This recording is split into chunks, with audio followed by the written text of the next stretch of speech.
Kalau kita berbicara tentang rahmat Allah Subhanahu wa taala, maka sesungguhnya rahmat Allah ini sangatlah luas kepada hamba-hambanya, baik yang beriman maupun orang-orang kafir. Namun rahmat Allah di akhirat hanya diberikan kepada orang-orang yang beriman. Sebagaimana Allah Subhanahu wa taala berfirman di dalam surat Al-Fatihah ayat yang ketiga, Ar-Rahmanir Rahim, yang maha pengasih lagi maha penyayang. Dan juga di firman Allah Subhanahu wa taala Al-A'raf ayat yang ke-156, wa rahmati wasi'at kulla syai' fasa'tubuha lilladzina yattaquna wa ya'tuna az-zakata walladzina hum biayatina yu'minun.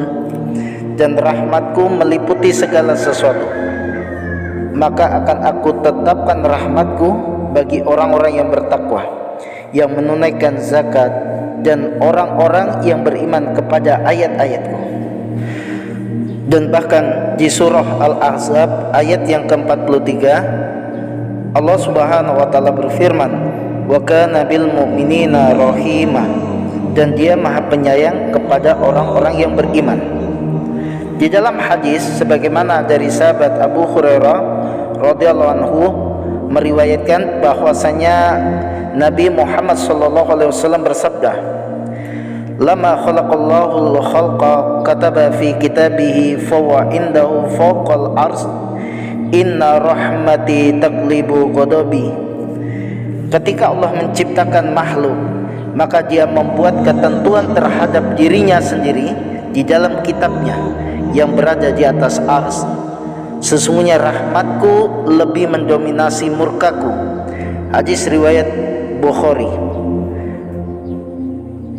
Dari Abu Hurairah radhiyallahu anhu meriwayatkan bahwasanya Nabi sallallahu alaihi wasallam bersabda, "La ya'lamul mu'minu ma indallahi minal uqubati ma tami'a bi jannatihi ahad walau ya'lamul kafiru ma indallahi minar rahmah ma qanata min jannatihi ahad."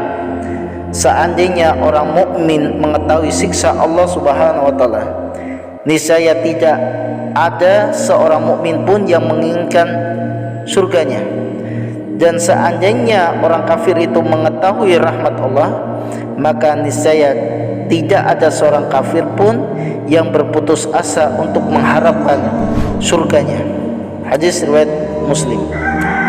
Masih dari sahabat Abu Hurairah radhiyallahu anhu berkata, aku mendengar Rasulullah sallallahu alaihi wasallam bersabda, ja'alallahu rahmata mi'ata juz'in famsaka indahu tis'atan wa tis'ina wa anzala fil ard juz'an wahidatan famin dalikal juz'i tatarahamul khalaiqu hatta tarfa'ad dabbatu khafiraha an waladiha an tusibah. Allah menjadikan sifat rahmat 100 bagian, maka dipeganglah di sisinya 99 bagian dan diturunkannya 1 bagian ke bumi. Dari yang 1 bagian inilah seluruh makhluk berkasih sayang sesamanya, sehingga seekor hewan mengangkat kakinya karena takut anaknya akan terinjak olehnya. Hadis riwayat Bukhari dan Muslim. Masih dari sahabat Abu Hurairah radhiyallahu anhu meriwayatkan bahwasanya Nabi sallallahu alaihi wasallam bersabda, orang laki-laki telah berbuat melampaui batas atas dirinya. Ketika dia hendak meninggal, dia berwasiat kepada anaknya seraya berkata, apabila aku mati, maka bakarlah aku, kemudian hancurkan aku, lalu buanglah aku ke laut. Demi Allah, jika Rabbku berkehendak, pasti dia akan menyiksaku dengan suatu siksaan yang tidak pernah ditimpakan kepada seorang pun. Perawi kemudian berkata, lalu mereka melakukan wasiat tersebut. Kemudian Allah berfirman kepada bumi, tunaikan apa yang telah kamu ambil. Lalu dia pun berdiri. Setelah itu Allah bertanya kepada orang tersebut, kenapa kamu melakukan hal itu? Dia menjawab, karena aku takut kepadamu wahai Rabbku, maka Allah pun mengampuninya. Hadis riwayat Bukhari dan Muslim. Maka rahmat Allah Subhanahu wa taala sangatlah luas dan diperuntukkan bagi orang-orang mukmin. Dialah Allah yang Maha Pengasih lagi Maha Penyayang.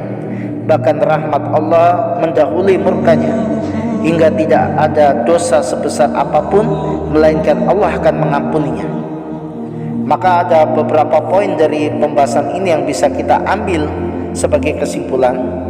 Yang pertama, luasnya rahmat Allah Subhanahu wa taala. Yang kedua, rahmat Allah diperuntukkan bagi orang-orang yang mukmin. Kemudian yang ketiga, rahmat Allah mendahului murkanya.